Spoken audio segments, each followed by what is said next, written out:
वास्तु में एक बात ध्यान रखना। क्या ध्यान रखना? क्योंकि मैं जो बोल रहा हूं वो किस घर में है वो देख रहा हूं, जिस घर में है उसको उठाऊं। ऐसे वास्तु में देखो, मेरा लाल शर्ट पहना हुआ बच्चा, लाल शर्ट कौन है? लाल शर्ट उसका ऐसा है। नॉर्थ में, ईस्ट में बाथरूम लेटरिन नहीं होना चाहिए। क्या नहीं होना चाहिए? नॉर्थ में, ईस्ट में। हाँ बेटा, इसका ध्यान रखना, बैठ जा, वही तकलीफ है तेरे। नॉर्थ ईस्ट में बाथरूम लेटरिन नहीं होना चाहिए। है तो क्या करता है?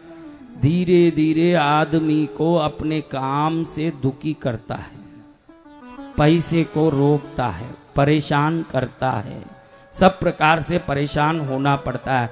किस किस के घर में नॉर्थ ईस्ट में लेटरिन बाथरूम है? देखो, चेक करो। उस घर में रोग होगा, मानसिक पीड़ा होगी, दुख होगा,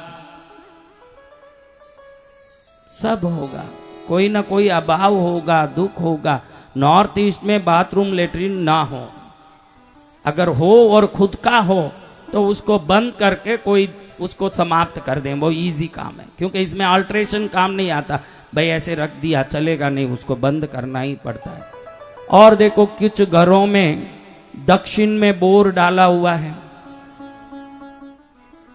उस घर में स्त्री बीमार रहेगी, और स्त्री बीमार भी होगी, पागल भी होगी, मरेगी भी। जिस घर में दक्षिण दिशा में बोर हो, बहुत डेंजर हो। और नैऋत्य कोण में हो तो स्त्री को बहुत दुख देगा, पुरुष का धंधा मार देगा। वास्तु बहुत काम करता है, क्योंकि उसकी ऊर्जा बहुत काम करती है। मैं यहीं बैठे बैठे किस किस घर में विधवा रहती है, किस किस घर में पुत्रों का अबार्शन हो जाता है। अभी तो बेटा तूने ट्रीटमेंट लिया है, तू जो बोली अभी तू कोई ट्रीटमेंट ली है, तुझे भविष्य में मां बनने का आशीर्वाद मैं देता हूं बेटा। जय जय गुरुदेव। बैठ जाओ, आशीर्वाद दे दिया। आज बच्चा लेके कहां पहुंचना? कृष्णगिरी धाम। हाँ, जिसको भी कहीं जाना हो सीधा कृष्णगिरी जाओ, वहीं तुम्हारा कल्याण होगा। चलो अब देखो, आपको बताता हूं, जिस घर में नॉर्थ ईस्ट कटा हुआ हो, क्या हो? नॉर्थ ईस्ट कटा हुआ हो। किस घर में नॉर्थ ईस्ट कटा हुआ है? हाथ ऊंचा करिए। बहुत संघर्ष करना पड़ेगा भाई, और घर में शांति नहीं रहेगी। नॉर्थ ईस्ट कट गया यानी पुरुषत्व वर्चस्व दोनों खत्म हो जाते हैं उस घर में। कई प्रकार से देखो, कई लोगों को ये रहता है कि मेरे घर में ये सब दोष है लेकिन मुझे कोई तकलीफ नहीं है।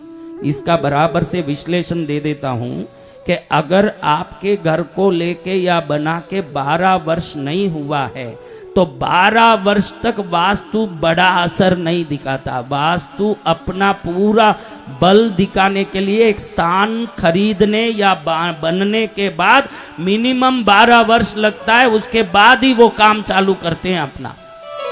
तो जब 12 वर्ष पूर्व न होगा, अगर कोई दोष है तो परेशान होगे, 12 वर्ष तक नहीं होगे, ये भी ध्यान रखो।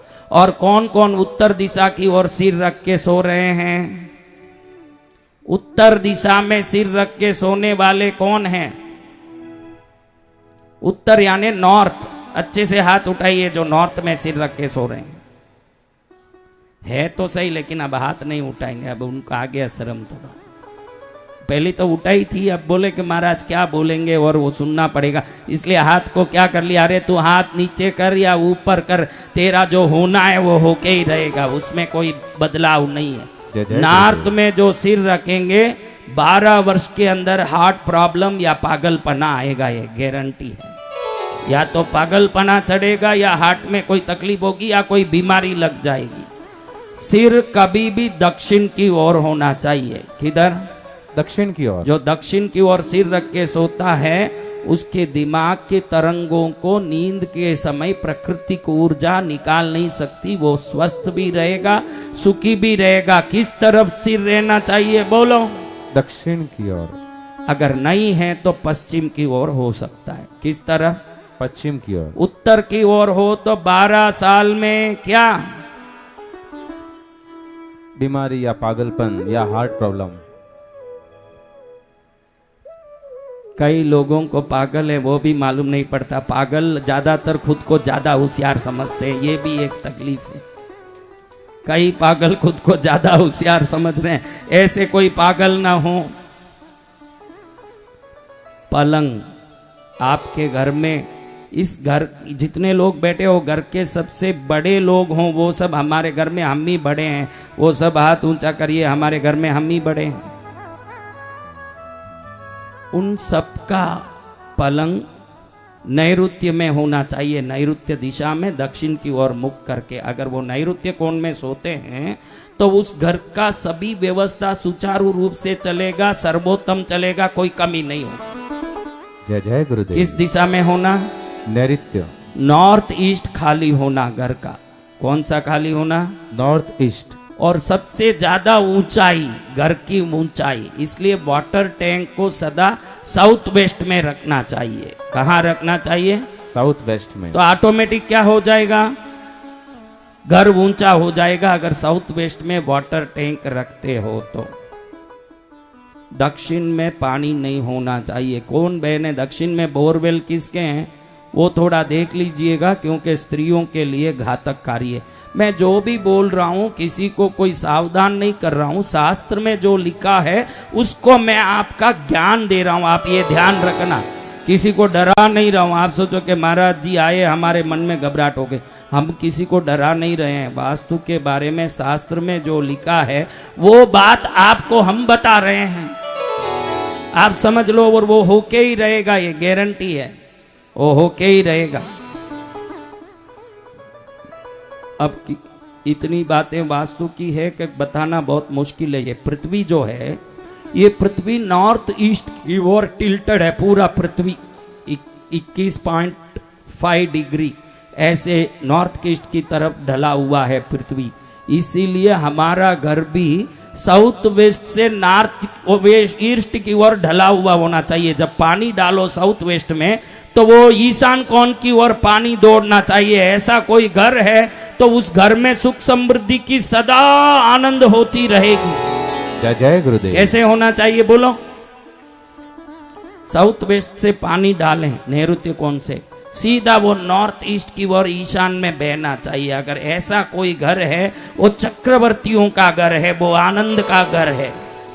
यानी साउथ वेस्ट ऊंचा होना चाहिए, नॉर्थ ईस्ट डाउन में होना चाहिए। ये साइंस है, ज्योमेट्रिकल साइंस है, क्योंकि पृथ्वी भी ऐसा ही है। अगर पृथ्वी ऐसा है ना, आप ऐसे रहोगे तो विपरीतता होगी कि नहीं। इसलिए पृथ्वी के अनुसार हमारा घर भी होना चाहिए। सबसे बढ़िया घर वो है जिसका दरवाजा पूर्व में या उत्तर में खुलता है। किस किस के घर उत्तर में खुलता है? किसका पूर्व में खुलता है? किसका दक्षिण में खुलता है? किसका पश्चिम में खुलता है? कभी कभी दक्षिण में घर का दरवाजा खुलना भी, वैसे वास्तुकार बोलते गलत है, ऐसा नहीं है। अगर कोई व्यवस्था से बना हो तो दक्षिण में खुलने वाला दरवाजा राजयोग भी प्रदान करता है, वो वास्तु के अनुसार होता है। लेकिन मेरी बच्ची के घर में पीछे जो बड़ा सा वृक्ष है, बड़ा सा वृक्ष घर के पीछे, तुम्हारे घर में नहीं, पीछे, वो ईशान को बढ़ाता है। तो ये सभी व्यवस्थाएं वास्तु की देख के करनी चाहिए। अगर हमारे घर में वास्तु कोई भी प्रकार से परेशान है, हमको कुछ समझ नहीं आ रहा है, तो सुबह उठ के पहले हाथ देखने के बाद जमीन चरण में रखते समय वास्तु पुरुषाय नमः बोलना चाहिए, क्योंकि ये जमीनी वास्तु है। क्या है? जमीन ही वास्तु है। वास्तु को प्रणाम करके जो अपना काम शुरू करते हैं, कैसा भी खराब वास्तु हो उसके घर में आनंद ही आनंद होता है। जय जय गुरुदेव। तो आप सबके घर में आनंद होता रहे, ये प्रार्थना करता हूँ।